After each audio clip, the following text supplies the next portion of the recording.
Alright, what's poppin', y'all? Welcome back. Second ever exclusive NorCal Next Up interview. We got a special guest today. Y'all ready for this? We got Sophia Haz in the building. How you feeling today? I'm good. How are you? Yep, I'm good. Cooling out here. So we gotta ask you some questions. Break it down. Let's see. So I guess we'll start off with the basic info. So, how long have you been making music? I've been making music for off and on about 10 years altogether. Damn, 10 whole years? Okay. That's yeah. Damn, it's been a long 10 years or what? Something like it. I mean, I've been Sophia Haz for 2 years. Yeah. Just a little over 2 years, so that doesn't really feel that long. Okay. But yeah, we'll get into that. So you're from the 707, right? yeah, I grew up in Fairfield, California. Okay.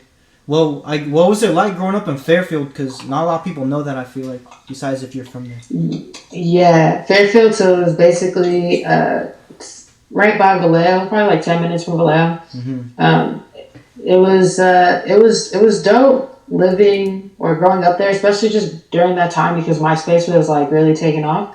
So the music scene was really, a lot of people listen to a lot of like local artists. Like it was really heavily influenced that and like Lil Wayne. Yeah. But growing up, basically me and my friends, Fairfield's like right in between Sacramento and San Francisco, and I was like the only one with a car out of like my immediate friend group. So we just kind of were bored to just kind of mob to the city or mob to Sacramento just for something to do. Yeah.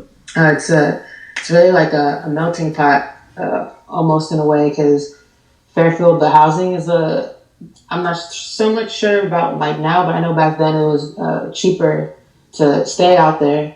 So you get a lot of people kind of moving out of like cities like Oakland or even San Francisco or Richmond to kind of get away from certain situations, and then and because the cost of living was a little bit more affordable too. Damn, that's interesting. I guess I never thought about it that way. So a lot of people, it's like a hub kind of, huh?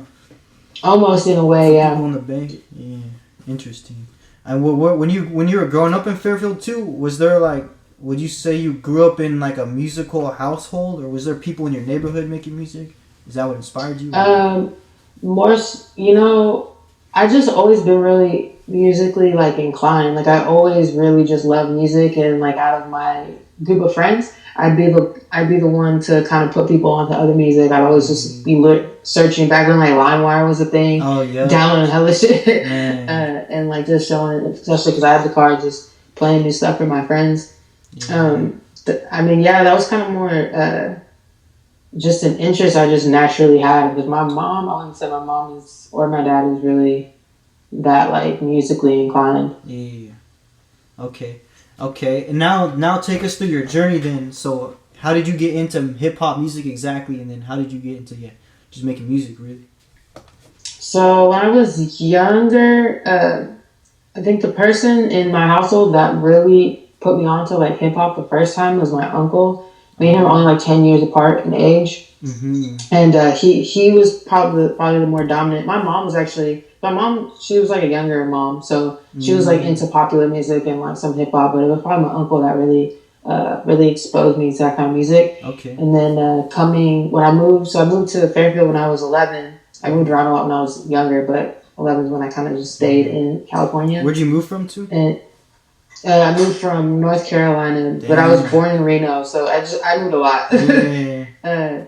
So we ended up back in California, and around that time was also the time that Mac Dre had just passed. So like the hyphy movement was like really like prevalent. Like it was really it was just everyone. That's just everything that everybody was listening to. Damn. So that definitely changed my perspective on music too.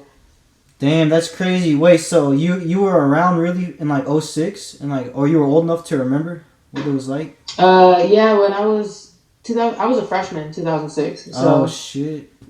Yeah. Damn, that's crazy. Do you remember like the hyphy music going on and like in Fairfield too, huh? Because they were going crazy. Like, who was from Fairfield? So you had probably the most known was probably the Federation. Yeah, the Federation. They're from Fairfield. That's what I was about. Shout out to Stressmatic.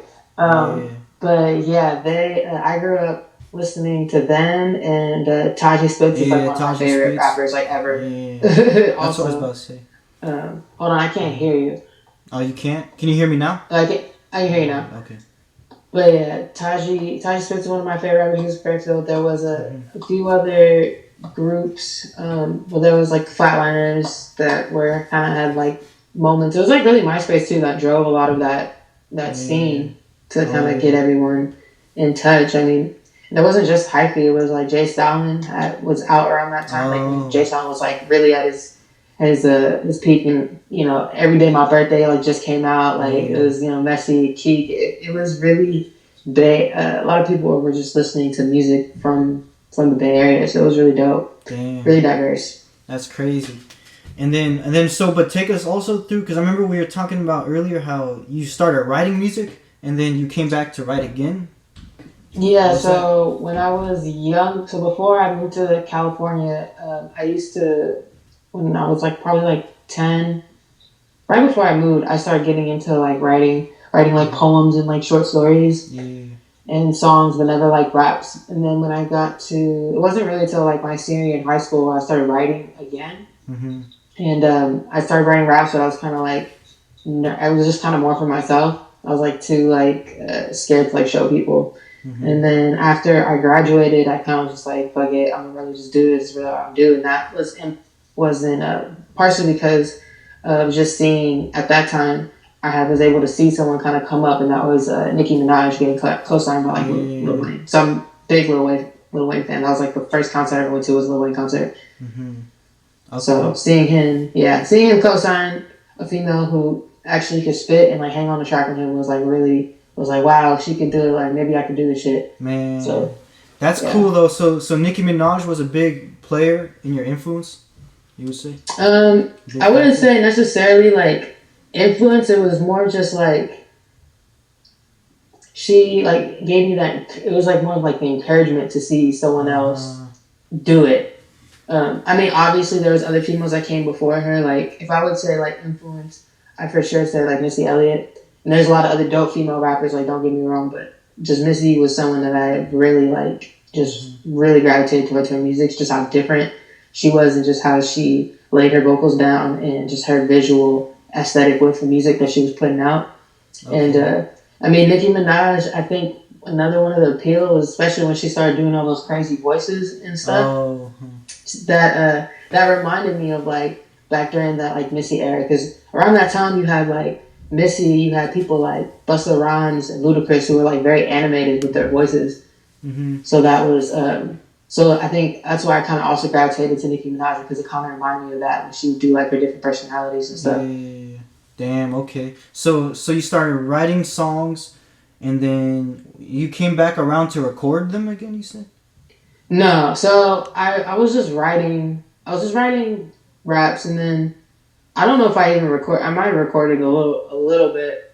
Actually, the first time I ever recorded, it was like in my garage on my laptop, and I had like a webcam mic. I didn't know what the fuck I was doing. But then eventually, once I graduated, I moved in with my uncle and his family, and I started like really recording and really just doing music. Mm-hmm. So that was like summer after my senior, so summer of like 2010. Okay, damn, okay. And so that's when you started to take it seriously, huh? After senior year? After you graduated? Yeah. Damn. So within like those first year, so I was already, by the time end of that first year, I was already doing hella shows. I was starting to kind of build a buzz in Fairfield. Oh, really? Yeah, and then some stuff had happened, and then we kind of I was like we weren't a group, but I was like in a collective kind of, I guess. Oh, okay. And some stuff went down and just kind of left a bad taste in my mouth, and I feel like from that point, so like 2 years into that up until 2 years ago, it was always like off and on with the music, just because it wasn't, I don't know, I was kind of jaded, I guess, by just some stuff that happened. Fuck it. And then when did the logo come about too? Is that when you started taking it more seriously, when you separated from the group? No. So actually, what me separating from the group, it was kind of like messed me up. I wasn't taking music as serious. I mean, I was still doing music, but just because I always just loved music, but I wasn't really consistent with it. It wasn't until a couple years ago when I changed my name. And then I started taking the music shit real serious again. And the logo probably came about maybe like a year ago. Damn. Okay. So it's pretty recent then. Your new transformation. It's relatively recent. Yeah. Yeah, but it seems like you're going crazy. You're already building a cool little fan base, huh? It took time. It is. It's kind of dope to see the progression. Like, 'cause I started pretty much all the way over. I started like all social media accounts, changed my name, and just started putting out more stuff under that name. And just to see the growth from zero, even though it's still not where I want it to be, I can see the progression. So it's really dope. Okay, and then because I also noticed too, because I remember when I met you in class, the music class, when I looked up your music videos and I saw you had some on Fizzler, but you just uploaded them, right? When I see that was pretty new. I think Wave might have just been on Fizzler. Yeah. Wave or My Way. Yeah, My Way was, looking back, I'm kind of like really surprised that was the first video I put out under that name. But I think I just wanted to be so different. I wanted to put something out that was so different than what I had put out before, so that nobody would have any expectations of what kind of music I was going to put out after that. Okay. Damn, okay, that's cool. That's a good idea, shit. And then Fizzler too, why Fizzler, I guess? Or what did you get from that? Did you get something from that? Was it worth it? Put it on Fizzler? So Fizzler, I mean, it's just about like finding the platform that works for you. Fizzler is, I think, everyone's first go-to when you're doing music and you're from the Bay Area, just because there are like a lot of, like Sage the Gemini got his break from the gas pedal being on Fizzler. And there's a lot of artists out right now that, gain a fan base. But it was just me just kind of testing waters, seeing what worked. They definitely have I feel like they do have a specific sound that they cater to because their audience caters to it. So I think it was a learning lesson. So I mean, everything is worth it if you learn something from it. And I feel like me personally, like just the kind of music I do, like some of it in a sense is kind of like Bay Area music, but it's not really close to what they got going on on Fizzler. So it was cool. Like there's some people that I would say I don't want to say gain as fans because it sounds so weird, but like I guess gained as listeners, and but I've explored other avenues just because I feel like my music works better on other platforms. Okay. Because you were saying the last time you said that because your style wasn't exactly on point with what they catered to. So it didn't do big. So if the style caters, then that's a good idea to get on Fizzler. But if not, then go your own way, kind of. Yeah, for sure. I mean, that's like this is pretty much.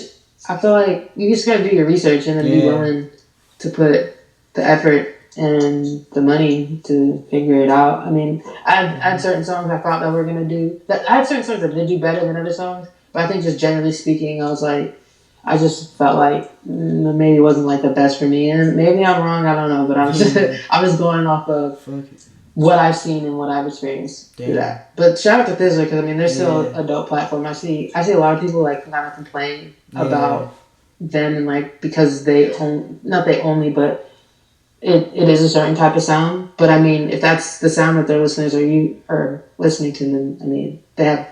I mean, what else do you expect from them? Yeah, for real. I gotta go, but don't worry, I'll be back soon. I gotta go, but don't worry, I'll be back soon. I gotta make a change, make my name, make a way. I will not leave you straight, don't worry, I'll be back soon.